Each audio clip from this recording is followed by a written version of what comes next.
Hallelujah, praise the lord. प्रभु यीशु मसीह में मेरे सभी बहन भाइयों को जय मसीह की। आप सबका स्वागत है जीवत परमेश्वर की जीवत हजूरी में, जिसमें आने के बाद आपका जीवन कभी भी सेम नहीं रहता। आज की इस वीडियो में हम परमेश्वर के पवित्र वचन को मेरी भविष्यवाणियों की पुस्तक में से पढ़ेंगे। आज का ये सामर्थी वचन परमेश्वर के दास प्रेरित अंकु यूसुफ नरूला जी के द्वारा लिखा गया है और हमारा ये विश्वास है कि जब आज का ये पवित्र वचन आप सुनेंगे तो पवित्र आत्मा आपकी सहायता करेगा और परमेश्वर आपकी अगुवाई करेगा मसीह जीवन में आगे बढ़ने के लिए। तो पूरे विश्वास के साथ इस पवित्र वचन को पूरा सुने। आज का सामर्थी वचन आत्मिक अनुभव। जैसा कि परमेश्वर के पवित्र वचन निर्गमन 2 अध्याय उसके 15 वचन में लिखा हुआ है, तब मूसा फिरौन के सामने से भागा और मिधान देश में जाकर रहने लगा और वह वहां एक कुएं के पास बैठ गया। मेरे प्रियो, आप जानते हैं कि बिना अनुभव के आप किसी भी स्थान पर नहीं पहुंच सकते, क्योंकि जिस काम के लिए परमेश्वर ने आपको बुलाया है उस काम को परमेश्वर आप पर पहले ही जाहिर नहीं करता, ताकि आप ये समझ सके कि जो कुछ भी आपके जीवन में हुआ वह आपकी ताकत से नहीं बल्कि परमेश्वर की सामर्थ्य से हुआ है।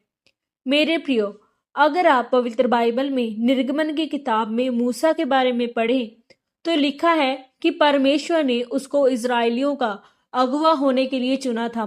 मूसा जब फिरौन के महल में था तो वह एक राजकुमार था। जब वह बड़ा हुआ तो उससे पता चला कि वह एक इब्री व्यक्ति है, और जब उसने देखा कि एक मिस्री व्यक्ति उसके इब्री भाई को मार रहा है तो उसने उस मिस्री को मारकर रेत में छिपा दिया। जब उसे पता चला कि राजा को ये बात पता चल चुकी है तो वह मिधान देश को भाग गया। वहां रूएल नामक याजक की 7 बेटियां अपनी भेड़ बकरियों को पानी पिला रही थी। मूसा ने उनकी मदद की। तब रूएल ने मूसा को अपने घर में बुलाया और उसकी बेटी से मूसा की शादी हो गई। मेरे प्रियो, मूसा मिधान देश में 40 साल तक भेड़ बकरियों को चराता रहा और वहां परमेश्वर ने उसकी आत्मिक रीति से तैयारी की ताकि वह इजरायलियों की अगुवाई कर सके। जैसे भेड़ बकरियां अपने आप नहीं चर सकती, वैसे ही परमेश्वर चाहते थे कि मूसा को अनुभव हो कि उसके लोग भी बिना अगुवे के नहीं चल सकते। मूसा के जीवन में हर एक चीज परमेश्वर के द्वारा पहले से ही निर्धारित थी ताकि परमेश्वर उसको अनुभव से भरकर तैयार कर सके। याद रखें, आपके जीवन में भी परमेश्वर की एक तरफ से हर एक चीज पहले से निर्धारित है। जकरिया 4 अध्याय उसके 6 वचन में लिखा है कि ना तो बल से और ना शक्ति से परंतु मेरे आत्मा के द्वारा होगा। आप कुछ भी अकेले अपनी ताकत से नहीं कर सकते, बल्कि परमेश्वर की शक्ति उसके बल और उसकी सामर्थ्य के द्वारा ही कर सकते हैं। और यही बात परमेश्वर ने मूसा को अनुभव करवाई ताकि वह सीख सके और परमेश्वर के लोगों को फिरौन के हाथों से छुड़ा सके। आज परमेश्वर आपकी भी तैयारी इसी तरह से करवाता है।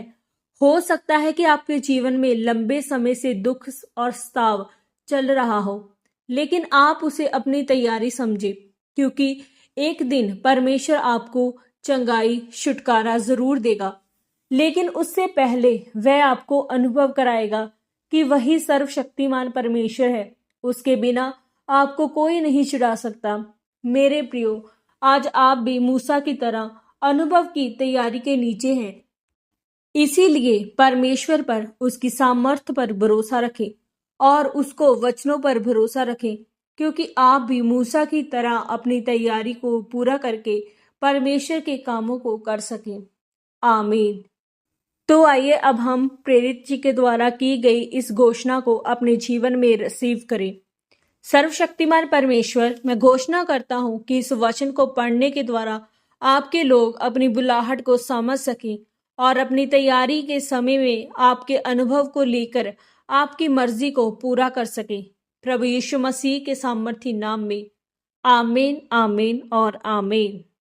आज के इस पवित्र वचन के पढ़े और सुने जाने के द्वारा परमेश्वर आप सबको बहुताई से आशीषित करे। सबको जय मसीह की।